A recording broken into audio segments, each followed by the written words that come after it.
ẹ̀wọ̀n ọdún kan ni wọ́n sọ Adelabu sí. Ọ̀kadà ló jí gbé.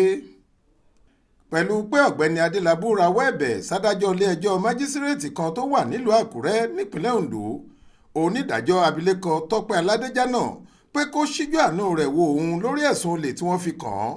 Síbẹ̀ ẹ̀wọ̀n ọdún kan gbáko pẹ̀lú iṣẹ́ àṣekára ni adájọ́ náà sọ Adelabu, ẹni ọdún 53 sí.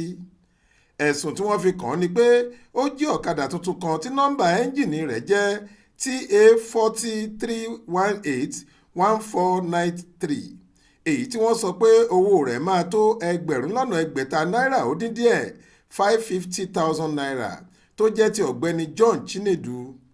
Aláròyé gbọ́ pé òpópónà kan tí wọ́n ń pè ní Òwe Àkàlà lágbègbè Òkè Àró nílùú Àkúrẹ́ nípínlẹ̀ Ondo ni Adelabu ti lọ jí ọ̀kadà náà gbé kọ́wọ́ tó tẹ̀ lẹ́yìn tó jí gbé tán. Nínú ọ̀rọ̀ ọlọ́pàá olùpẹ̀jọ́ Abdulateef Sulaiman tó fojú Adelabu balẹ̀-ẹjọ́, ó sọ pé ọjọ́ pẹ́ tí Adelabu ti ń ṣìwàhù láàrin ìlú kó tó di pé ọwọ́ òfin ṣẹ̀ṣẹ̀ tẹ̀ láìpẹ́ yìí.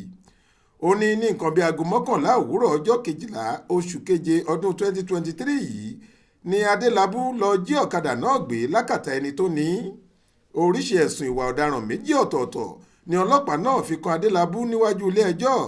Ẹ̀sùn àkọ́kọ́ ni pé ó gbèrò láti jí dúkìá tí kìí ṣe tiẹ̀. Ẹ̀sùn kejì sì ni pé ó jí ọ̀kadà tí kìí ṣe tiẹ̀ gbé.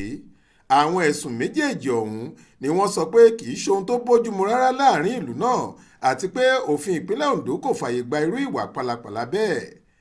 Gbàrà tí wọ́n ka ẹ̀sùn wọ̀nyí sí létí ni ọ̀daràn yìí ti ń rawọ́ ẹ̀bẹ̀ sí adájọ́ ilé-ẹjọ́ ọ̀hún pé kó ṣíjú àánú rẹ̀ wo òun lórí ọ̀rọ̀ náà, kó sì tún ro ti ìkúnlẹ̀ abiyamọ mọ́hun lára. Nígbà tó máa gbé ìdájọ́ rẹ̀ kalẹ̀, onídàájọ́ Aládéjánà ní gbogbo ẹ̀rí tó wà níwájú òun ti fi hàn pé lóòótọ́ ni Adelabu lọ jí ọ̀kadà náà gbé lákàtà ọ̀gbẹ́ni John.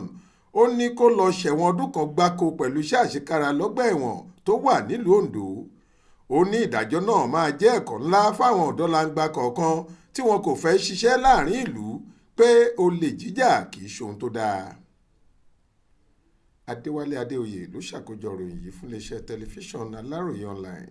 Faith Adébọ́lá ló kà á sétíìgbọ́ yín.